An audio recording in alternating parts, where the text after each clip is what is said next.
কানাড়া বেংকত টকা জমা দিব সি বেংকত সোমাইছে তাৰপিছত মোৰ এটা ফোন আহিছিল মই ফোনটো ৰিচিভ কৰি অলপ আগত গৈছিলোঁ তো পটককৈ মোৰ মনত পৰিলে যে মোৰ স্কুটাৰত টকা আছিলে অহাৰ লগে লগে মই বক্সটো খুলিছোঁ দেখোন টকাটো নাই তাৰপিছত মই বেংকৰ ভিতৰৰ পৰা মই ভাতিজাক মাতিছোঁ মাতি তাৰ পৰাই দেখিছোঁ যে টকাটো নাই ক'ত গ'ল কোন বেংকৰ পৰা উঠাইছে?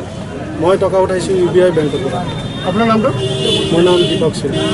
আপোনাক কোনে ফোন কৰিছিলে সেই সময়ত? তেতিয়া মোৰ ভনী এজনে ফোন কৰিছিল। সেইটো সময়ত আপোনাৰ ভনীয়ে ফোন কৰিছিল? স্কুটিৰ বক্সৰ ভিতৰত ৰাখিছিল নেকি পইচাটো? কেনেকৈ খুলিলে বক্সটো?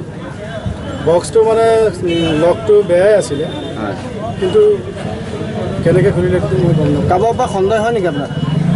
সন্দেহটো নহয়, এতিয়া মই CC কেমেৰাত দেখিছোঁ 2-3জনমান ল'ৰা মোৰ পিছত ফ'ল' কৰিছিলে।